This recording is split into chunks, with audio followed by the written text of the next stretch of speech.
todas las islas del Atlántico Sur, y por eso lo hemos invitado a hablar a David Pizarro Romero. Él es profesor en Historia por la Universidad de El Salvador, magíster en Estrategia y Geopolítica, investigador dedicado a la Antártida, autor de un libro muy bonito que es Petrel, Corazón del Esfuerzo Argentino en la Antártida, y también de otras publicaciones vinculadas a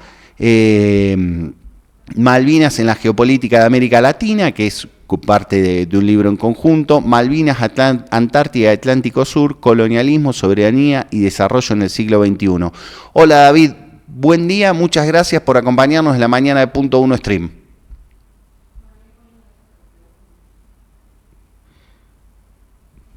Buenos días, muchas gracias por el contacto. ¿Cómo están? ¿Cómo estás, David? Muchísimas gracias por acompañarnos. Comentábamos que él es magíster en Estrategia y Geopolítica de la Escuela Superior de Guerra de la Universidad Nacional de la Defensa. Esto es así, ¿no? Sí, es correcto. Soy historiador de base y bueno, después, entre otras cosas, estudié en la Escuela de Guerra. Voy a empezar por algo, si se quiere, más anecdótico, más colorido, pero también muy simbólico. Vos mañana vas a estar viajando a la vigilia por el 2 de abril a la ciudad de Ushuaia. ¿Nos querés contar un poquito qué es la vigilia en el sur, en Tierra del Fuego, y cómo se vive esta vigilia previa al 2 de abril?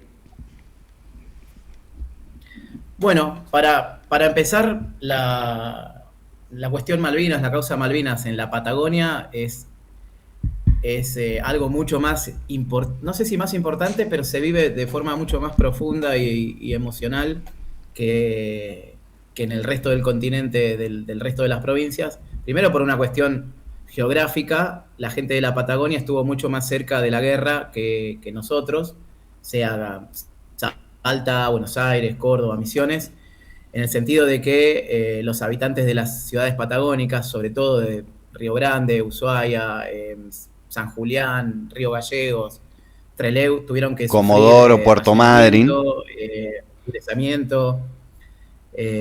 Los aviones que iban a atacar a la flota británica partían desde esas ciudades. Entonces hay un sentimiento, y aparte están mucho más cerca, ¿no? Río Grande, por ejemplo, está a menos de 600 kilómetros de Malvinas, de las islas. Y la vigilia empezó en torno a ese sentimiento hace unos 30 años con un grupo de veteranos que el primero a la noche pasaban la noche, o sea, pasaron todo el día anterior, empezaron a reunirse en la costa de cada ciudad patagónica y a pasar la noche en vela en una forma de homenajear a sus compañeros que no habían vuelto, ¿no? Nuestros argentinos que quedaron en las islas. Eso fue creciendo, cada ciudad fue acompañando a esos veteranos con el paso de los años, y hoy en día la vigilia es algo multitudinario, donde va gente de todas las provincias, como por ejemplo, tengo compañeros y amigos que van a Argentinas a acompañar a los veteranos de esas ciudades, a vivenciar lo que es la vigilia. Ahora hay muchas actividades en la previa, hay foros por la soberanía, hay actividades incluso para los más chicos, para actividades de memoria y actividades que honran la memoria de nuestros veteranos. Y es algo muy emocionante, se tocan las sirenas de toda la ciudad a la medianoche, y ya cada año incluso hay autoridades nacionales de la política. Es algo que si alguien lo puede hacer en algún momento, lo recomiendo, porque una cosa es quizás vivir Malvinas o sentir Malvinas desde nuestros lugares de origen, y otra cosa es ir a la Patagonia, en especial a Río Grande, que es la capital nacional de la vigilia, y ver cómo se vive Malvinas desde esa ciudad. Un pequeño dato, porque tal vez no es tan conocido, la provincia de Tierra del Fuego, todos la conocemos como la provincia de Tierra del Fuego, pero Tierra del Fuego es Tierra del Fuego, Antártida e islas del Atlántico Sur, digo, porque se reconoce que independientemente de la capacidad de soberanía que tengamos sobre las islas del Atlántico del Sur, bueno, pertenecen a la provincia de Tierra del Fuego, la Antártida y las islas del Atlántico Sur. Te quiero hacer una pregunta ya pasando a lo específico de nuestra conversación, David. ¿cuál es hoy la actualidad de la política exterior argentina de cara a Malvinas? ¿Y cuál es su rol y cuál es el rol estratégico que debería tener Malvinas para la política exterior argentina? Bueno, lamentablemente, para empezar, Malvinas es una cuestión de Estado para nuestro país desde el mismo momento de su usurpación, el día siguiente del 2 de enero de 1833. Ahora, dicho eso, no todos los gobiernos tratan a Malvinas con la misma vara. Hay gobiernos, se podemos dividir en dos. Hay gobiernos que son más tendientes a negociar con los isleños, a tener en cuenta algo que... a tratar de convencer o de persuadir a los isleños. En los 90, por ejemplo, el menemismo utilizó algo llamado política de seducción. Incluso el canciller nuestro llegó a regalarles a hacer un envío masivo de ositos Teddy para los isleños, para mostrarles que los argentinos habían dejado atrás la guerra y demás. Y después hay otra línea que es más, se endurece más, y es modificar el status quo. Nosotros pensemos que ahora, ¿qué es lo que sucede ahora? Bueno, Gran Bretaña es dueña de las islas, tiene una gran fuerza militar ahí, las explota en el mar adyacente sin ningún permiso argentino, y no necesita ni de nuestros víveres, ni de nuestra logística, ellos autoabastecen. Bueno, si nosotros apuntamos a recuperar las islas, hay que tratar de cambiar eso, ¿no? Hoy en día el gobierno que tenemos no está en esa línea, está en la línea más menemista, macrista, de intentar convencer a los isleños, de negociar algún acuerdo a nivel político. Lamentablemente los británicos han dicho una y otra vez que no tienen nada que negociar. Entonces, por más buenos que quiera parecer el gobierno argentino reanudando los vuelos, firmando acuerdos de cooperación con los isleños o con Gran Bretaña, en realidad, no ha tenido no ha funcionado a nivel histórico, y ahora tampoco lo está haciendo. La causa Malvinas estaba siendo bastante relegada en estos momentos, en la actualidad, y respondiendo a tu segunda pregunta, debería ser un punto de vista estratégico, primero porque controlar Malvinas nos da control sobre el Atlántico Sur. Te hago una pregunta, te lo tomo desde antes a esto que vas a decir. ¿Qué le brinda al gobierno de su graciosa majestad y a su aliado principal, Estados Unidos, tener el control de las Islas Malvinas? Después podemos ver qué nos sirve para nosotros, digo, pero ¿por qué, aparte de la guerra y la lógica que se desató a partir de 1982, para qué le sirve al reino de su graciosa majestad controlar las Islas Malvinas? La primera razón le sirve como puerta de entrada a la Antártida. La Antártida está cobrando una importancia cada vez mayor. El mundo está cambiando y está empezando a mirar a los polos en busca de recursos naturales. Fíjense, Trump queriendo tomar Groenlandia, apuntando hacia el Ártico. Cada vez hay más estudios sobre Antártica. Cada vez se pone más dinero, tanto Rusia, China como Gran Bretaña y Estados Unidos. Lo mismo Chile incluso. Y nosotros, quizás como Estado no lo estamos percibiendo. Sí a nivel más individual. Pero bueno, para los ingleses, Malvinas es la puerta de entrada a la Antártida. Nosotros, por suerte, no la necesitamos. Nosotros tenemos para eso. Tenemos Tierra del Fuego, la isla grande de Tierra del Fuego. Nuestra puerta de entrada a la Antártida hoy es Ushuaia y podría ser Río Grande. Para los ingleses, que están a 14.000 kilómetros de la Antártida, Malvinas es clave. La logística antártica es muy difícil y para nosotros, incluso que estamos a 1.000 kilómetros, imagínense estar a 14.000 kilómetros. Bueno, Malvinas es eso. Primera cosa, puerta de entrada a la Antártida. Segunda cuestión, es un punto estratégico para controlar no solo el Atlántico Sur, sino el paso bioceánico, el único paso bioceánico natural que hay entre el Océano Atlántico y el Océano Pacífico. Ustedes verán que el comercio del mundo es marítimo. Está complicado. Y está complicado. Ustedes, no hay que ir muy lejos en el tiempo, hay que ir hoy mismo, ayer, el Estrecho de Hormuz. los iraníes lo bloquearon, están complicando el comercio de todo el mundo. Todo el mundo está perdiendo plata porque un país tiene bloqueado el estrecho de Hormuz. No voy a discutir sus razones y demás, pero a lo que voy es que el que controla el mar tiene una gran cuota de poder. Nosotros tenemos mucho más comercio, está empezando a pasar por el paso bioceánico, el pasaje de Drake o el estrecho de Magallanes, que incluso por el estrecho de Hormuz.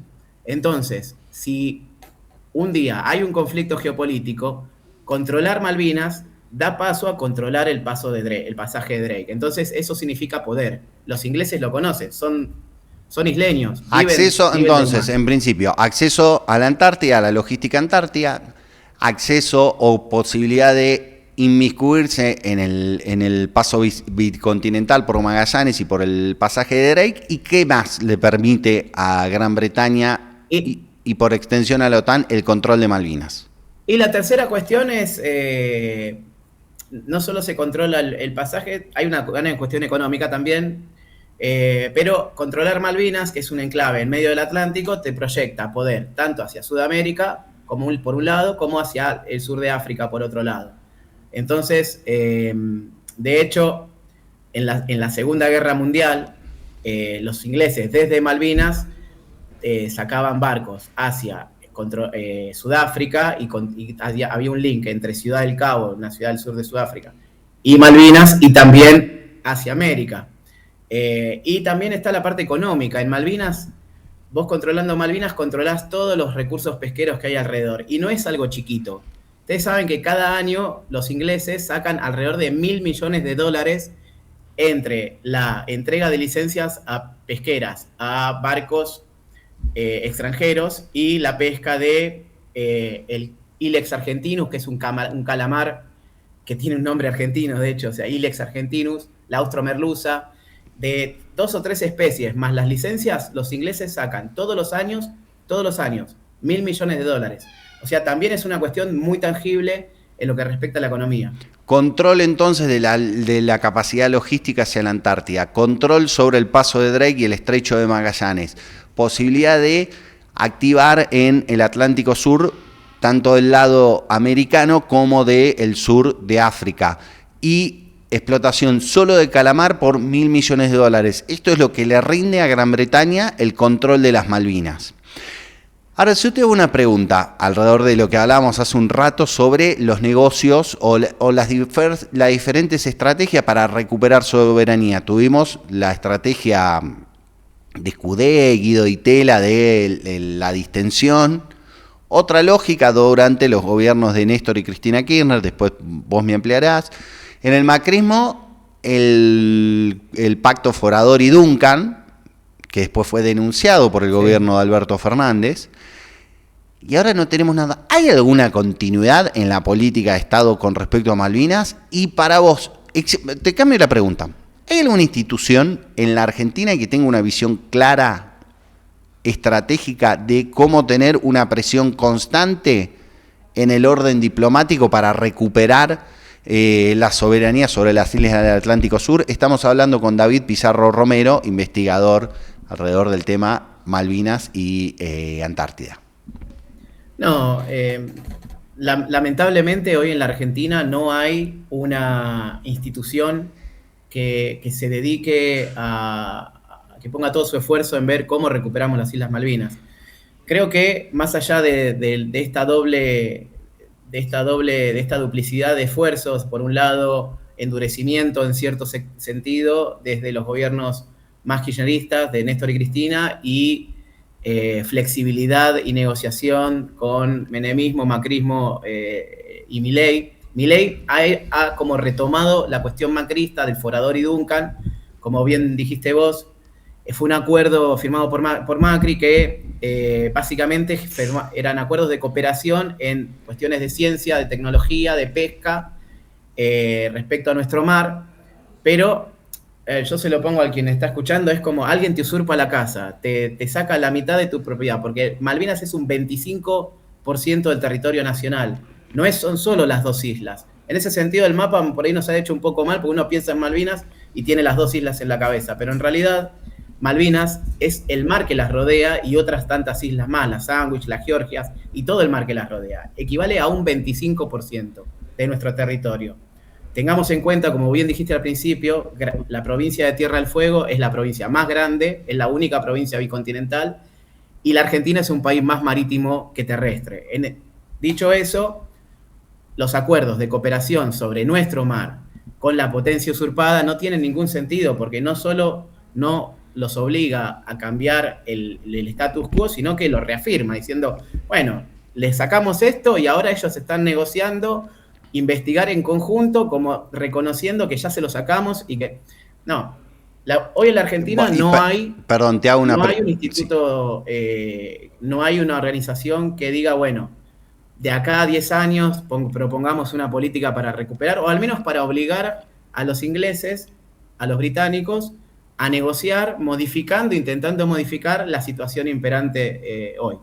Y a nivel intelectual o de corrientes de pensamiento, digo, me imagino, digo, que si una de las estrategias centrales es la negociación, proveer recursos, proveer logística, considerando que Argentina está a 500 kilómetros, 600 kilómetros de Río Grande, de las islas, y Gran Bretaña, 14.000 dijiste, ¿no?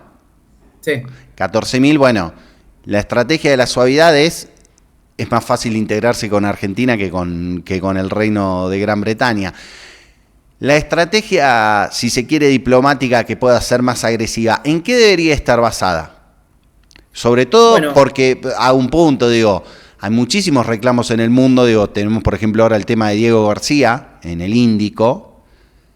¿Cómo Argentina podría presionar para la recuperación diplomática de las islas? Bueno, buena pregunta. Y lo linkeo con la pregunta anterior, si hay alguien pensando esto, no a nivel institucional, a nivel alguien en político, algún lado, pero sí a nivel académico y a nivel quizás intelectual. Está habiendo muchos argentinos y argentinas que están discutiendo esto, que están empezando a unificar propuestas respecto a qué hacer con Malvinas. Y más o menos te las voy a sintetizar en 2 o 3 puntos. La premisa principal es obligar a los británicos a negociar.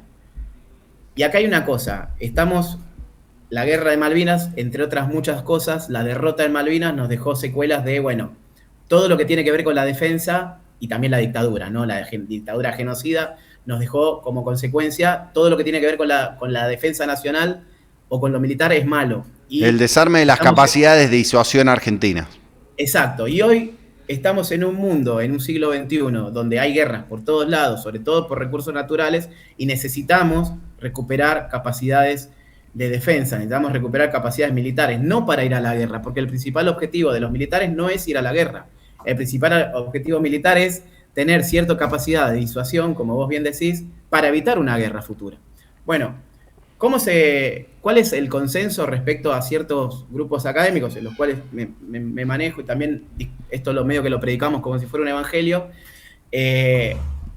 Fortalecer, orientar todas nuestras capacidades tecnológicas e industriales, diplomáticas al Atlántico Sur. El único conflicto que tenemos, geográfico, económico e incluso social, con otro país, no es con Chile, no es con Perú, ni Bolivia, es con Gran Bretaña en el sur. ¿Es con Gran Bretaña o es con la OTAN? Esto me parece importante marcarlo, digo. Bueno, la OTAN, Gran Bretaña es parte de la OTAN. Ahora estamos en un momento en que Gran Bretaña se ha ido de la Unión Europea por dar hace un par de años con el llamado Brexit. ¿Eso abre una oportunidad para la Argentina? Es una oportunidad para la Argentina el hecho Perdón, de que hago un punto alrededor de esto. Estamos hablando de con David Pizarro Romero. Gran Bretaña pertenecía a la Unión Europea, hace unos 5 o 6 años, se fue de la Unión Europea, entonces se rompe, por ejemplo, Gran Bretaña tiene el control en España de Gibraltar. Esto le permitiría a algunos países de mayor tradición o mayor cercanía con la Argentina, como España y como Italia, estoy hablando en una hipótesis, hacerse más, reivindicar mayormente la soberanía o el reclamo argentino de soberanía por las Malvinas. Hipótesis, ¿no? Sí, Yo creo que nosotros tenemos que apuntar, de hecho en el 2023 la Unión Europea sacó un comunicado en conjunto con la CELAC hablando de Malvinas y escribiendo la palabra Malvinas, cosa que nunca había pasado. Esos son pequeños detalles, lo que Gran Bretaña se quejó. La Argentina tiene que apuntar a una integración, así como vos mencionás que Gran Bretaña sigue siendo parte de la OTAN, que es una alianza militar que incluye a casi toda la Unión Europea, pero es una alianza militar. Nosotros deberíamos lograr una integración regional más fuerte, como sucedió en algún tiempo bajo el gobierno de Cristina Kirchner. Con la UNASUR. Con UNASUR, con Brasil, Uruguay, Paraguay, no recibiendo barcos de bandera de Malvinas, del gobierno ilegítimo de Malvinas, no recibiendo aviones que iban a Malvinas o que venían de Malvinas, endureciendo las leyes de comercio, endureciendo las sanciones hacia los barcos que pescan con licencias ilegalmente otorgadas por el gobierno de Malvinas, el ilegal gobierno de Malvinas, pero nada de eso sirve la diplomacia no sirve si nosotros internamente no nos fortalecemos, si no tenemos una marina mercante que dispute el control del mar argentino, si no tenemos ciencia que investigue y haga ciencia en nuestro mar argentino. El año pasado fue famosa el stream del CONICET por que estuvo buenísimo, pero financiado por una fundación británica, ¿no? Es una fundación norteamericana. Americana, bueno, pero nada, el dueño de esa fundación, del Ocean Schmidt Institute, que es un tal Schmidt, el tipo era asesor del primer ministro inglés en desarrollar sonares para la guerra, submarinos. Entonces, la conexión es fácil. Hermoso, estuvo buenísimo, fue muy valioso, pero les pasamos nuestro sonar a todo nuestro mar argentino. Estamos un poquito jugados con la hora, David. Igual te vamos a convocar otro día a hablar de la Antártida específicamente, porque vos tenés un libro dedicado a la base Petrel, que es un elemento muy importante que, aparte de avance y de infraestructura en los últimos años. Te quiero hacer la última pregunta. Si vos tuvieras que explicarle a alguien que no tiene un recuerdo emocional de la guerra, digamos, a una generación más joven, ¿por qué es importante la causa de Malvinas? ¿Qué le dirías? Malvinas es una causa que, más allá de lo emotivo, de los veteranos, de la guerra fue solo un capítulo. Malvinas es una herida abierta en la nación argentina desde hace 200 años. 200 años casi, estamos muy cerquita de llegar a esa fecha, de un terreno que es el 25% de nuestra superficie argentina, superficie nacional. Es un 25% que incluye un montón de recursos naturales, que afecta a nuestra economía y sobre todo afecta a nuestra soberanía y nuestra capacidad de decidir por nosotros mismos. En un mundo donde el valor de los estados también se mide por su capacidad de expresar poder y de defenderse y de sostener un territorio propio, tener un pedazo de tierra usurpada nos afecta y nos disminuye nuestras capacidades de negociación, económicas, y frente al mundo. Entonces, yo les diría que Malvinas es una herida abierta, pero también es una posibilidad. Creo que Malvinas y recuperar la integridad territorial nacional puede ser un puntapié para solucionar un montón de cosas y también para unir a los argentinos. ¿Qué tenés? Exactamente, así es el punto. Bueno, David, te agradezco un montón esta conversación. Otro día te prometo que te llamamos y hablamos de la Antártida, de las capacidades de defensa, que es otro de los temas centrales de tu trabajo académico, y como vos dijiste, predicando junto con otros argentinos sobre la causa Malvinas y sobre la recuperación de la soberanía en todo el Atlántico Sur. David Pizarro Romero, muchísimas gracias. Nos vemos pronto. Muchas gracias.